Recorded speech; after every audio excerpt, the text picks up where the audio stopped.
Alors ce que tu nous expliques en réalité, c'est que on doit maintenant investir massivement dans la recherche. Oui, la recherche fondamentale. Dans la recherche fondamentale, mais pas uniquement. Modélisation expérimentale, il faut bien insister là-dessus. D'accord. Hein, voilà. Et pouvoir redevenir une force d'attraction pour les chercheurs français qui sont partis à l'étranger. J'en connais plein sur tous les continents. Quand on est français de l'étranger, on voit bien que ces chercheurs dans les universités excellent dans les universités et dans les centres de recherche à l'étranger. Et malheureusement, on les a formés, mais on les a perdus. Et beaucoup ne reviennent pas. Aux Pays-Bas aussi, on a rencontré beaucoup de jeunes en thèse qui voudraient revenir mais ne voient pas la lumière au bout du tunnel pour rentrer dans la recherche en France. Donc c'est intéressant de voir le modèle ici d'un pays qui a décidé d'augmenter ses investissements dans la recherche chaque année.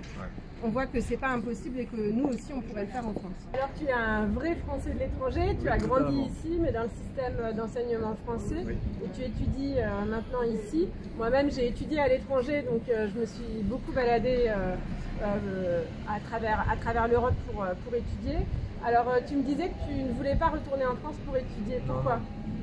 De par ce que je peux suivre dans l'actualité ou du moins les échos que j'ai aussi de mes amis qui sont allés étudier en France, le fait d'avoir des amphithéâtres absolument surbondés, également avoir des professeurs qui ne sont pas forcément attentifs aux besoins d'élèves ou qui ont des méthodes peut-être archaïques, etc.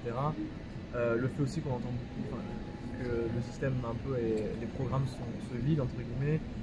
Tout ça fait qu'en fait je n'ai pas du tout envie de retourner en France. Tu sais qu'il n'y a pas également un appui étatique d'un point de vue de la recherche, des perspectives d'emploi aussi par la suite en fonction des filières qu'on peut choisir, qu'on ne puisse pas se spécialiser dans quelque chose parce qu'on sait très bien que les emplois sont déjà pourvus, donc on risque de devoir faire des choses qu'on n'aime pas, etc.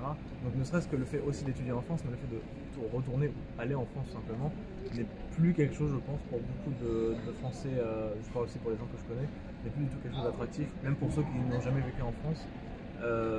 Malgré l'amour du pays, etc., l'intérêt pour la culture et du fait qu'on se sent français, on n'a plus cette volonté, disons, de vouloir passer la frontière.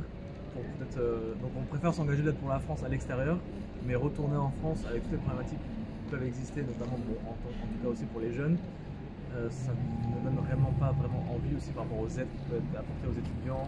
On se rend compte de plus en plus, en fait, on dit qu'on va aider les étudiants, mais en réalité, on les laisse à eux-mêmes. Certes, il faut apprendre dans la vie, mais c'est important de pouvoir. Par exemple, ce n'est pas normal qu'un étudiant doive travailler à côté de ses études, parce qu'on se rend compte très bien que ceux qui peuvent ne pas travailler, c'est ceux qui sont les plus aisés, donc ceux qui réussiront bien mieux dans leurs études, parce qu'ils n'ont pas besoin de travailler, alors que plein de gens doivent enchaîner 2-3 travail, pour pouvoir se permettre de vivre, par exemple, à Paris, où les loyers sont donc tout, en vrai, vraiment toutes ces problématiques-là, l'effet de la vie étudiante, de la vie tout simplement en France, ou du système éducatif qui est, on trouve peut-être un peu à la dérive et moins axé sur le contenu, le fond, et sur les étudiants et les possibilités de travail futures, font que mon cas par exemple se reflète dans d'autres cas de personnes que je connais, de jeunes qui n'ont plus envie de retourner en France pour apporter quelque chose, parce qu'on sait très bien qu'on ne pourra peut-être pas apporter comme on le veut, ou on ne pourra rien apporter du tout.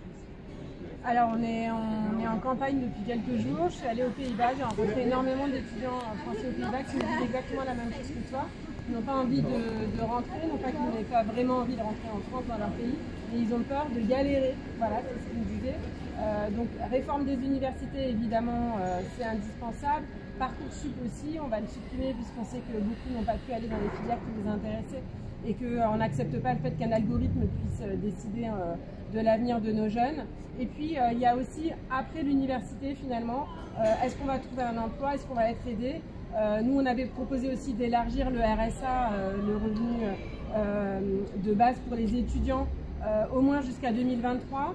Toute la gauche a voté et tous les écolos ont voté ensemble sur ce point à l'Assemblée nationale et malheureusement ça a été bloqué par la majorité à l'Assemblée nationale. Donc on va changer de majorité le 5 juin j'espère, pour au moins pouvoir redonner de l'espoir aux jeunes qui ont envie de rentrer, aux universités, aux étudiants et puis pour l'avenir aussi pour pouvoir s'insérer dans la société et trouver un emploi de manière durable.